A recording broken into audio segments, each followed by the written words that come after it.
Hi, this is Jason Fielder with the Daily Forex Report for September 10th. We're currently looking at the U.S. Japanese yen pair. This particular pair closed down today. It is moving lower with a bias to the downside. Look for this pair to move possibly as high as 92.25 and potentially as low as 90.78. Look for some resistance around the same area, but support, look for it around 91.50.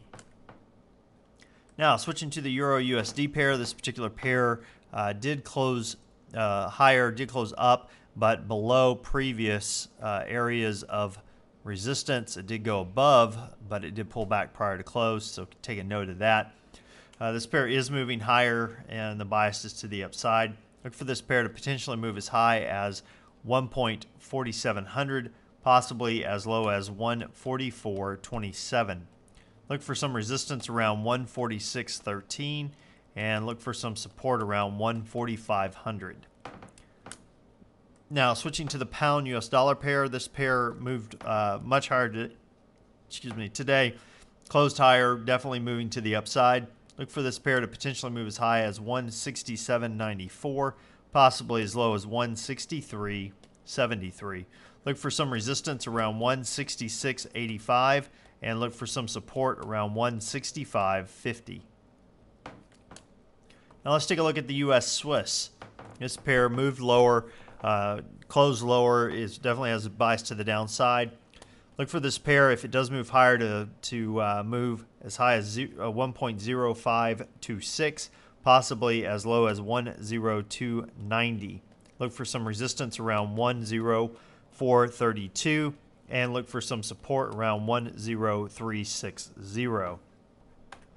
Now, we have no news announcements, no significant news announcements, I should say, for tomorrow, so nothing there. As far as what I'm looking at, I wanted to show you all real quick something that I find very interesting.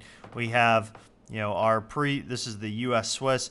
We have this area of support that was created when this pair bottomed here, created a pretty strong bottom here, even though it broke through a couple of times.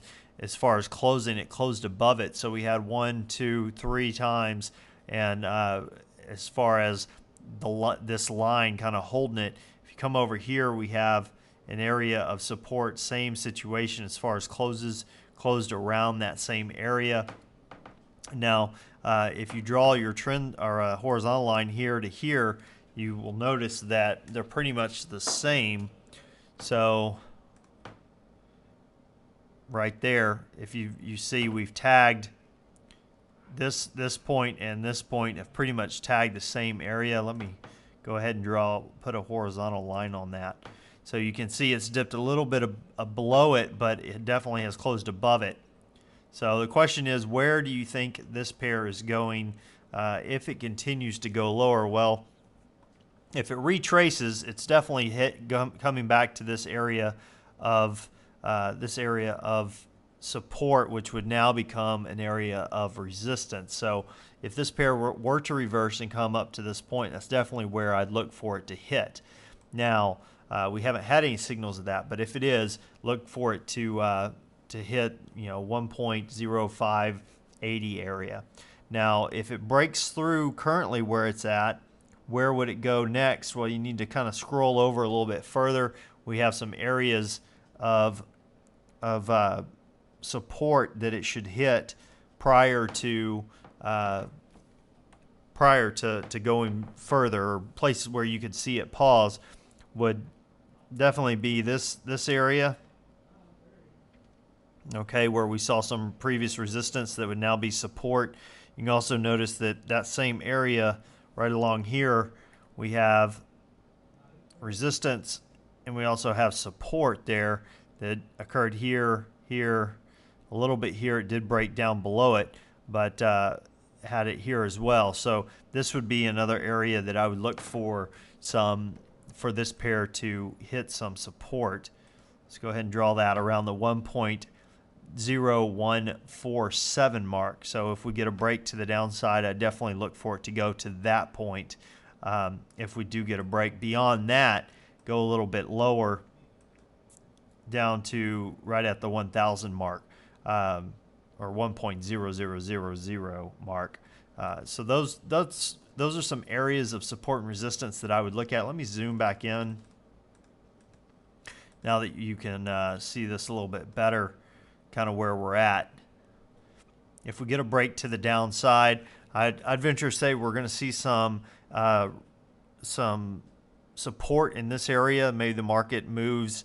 It may break through it, but I wouldn't look for it to close below it. Maybe it will, maybe it won't. But I definitely could see it pulling, going sideways around the 1.037 area, and then breaking down further to this line of support. And then if we don't get a reversal, continuing even further down.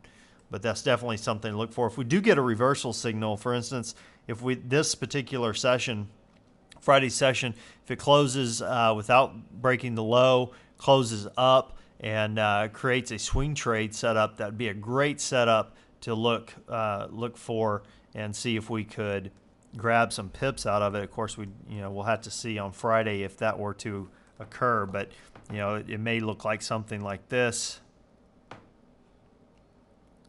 Then we draw a trend line. We get another open here maybe. If we get a break, that'd be a great time to look for it to head up to this area and put your stop loss there. Well, that about does it for today. Until next time, this is Jason Fielder. Good trading.